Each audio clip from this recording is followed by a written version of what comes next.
তো আসসালামু আলাইকুম গাইস, আমি ব্লগ তো এমনি করি না। তো আজকে ফার্স্ট সবাই বন্ধু বান্ধব তিনজনে মিলে ঘুরতে গেলাম রাঙামাটি। তো নতুন ব্লগ স্টার্ট দিছি, তা জানি না কিভাবে ইন্ট্রো দিতে হয়, তো ফার্স্ট আজকেই দিলাম। তো সবাই পাশে থাকবেন, চ্যানেলটাকে সাবস্ক্রাইব করে দিবেন। তো চট্টগ্রামে এমন একটা বিল্ডিং দেখলাম যেন ডুবাই চলে আসছি। তো যেতে যেতে অনেক টায়ার্ড আর অনেক রাত হয়ে গেছে।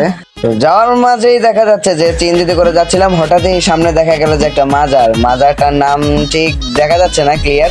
তো জ্যামে আটকে আছি, এখানে অনেকক্ষণই জ্যামে আটকে আছি, প্রায় 2 ঘন্টার মতো এখানে আটকে গেছি।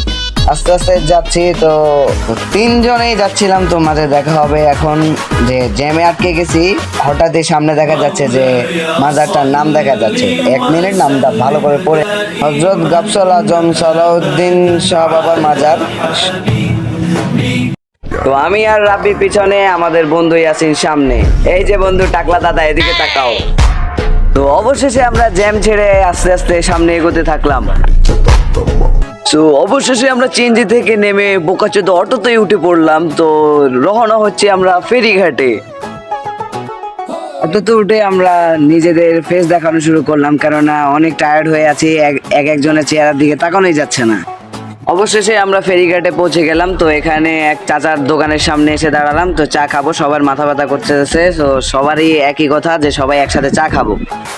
সো গাইস, আমরা এখানে চা খেতে আসছি। আমরা ঘাটের নাম জানো কি? আমি কিন্তু হুজুর, ঠিক আছে, আমি কর্ণফুলী নদীতে আসছি আমরা এখন। কর্ণফুলী নদীর ঘাটে আমরা চা খেতে বসছি, চায়ের দোকানে। আর সবার কাছে একটা রিকোয়েস্ট থাকবে, আমার মতন এরকম করে চুল কাটবেন, ঠিক আছে? আর ভালো লাগলে একটা লাইক করুন, শেয়ার করুন, কমেন্ট করুন।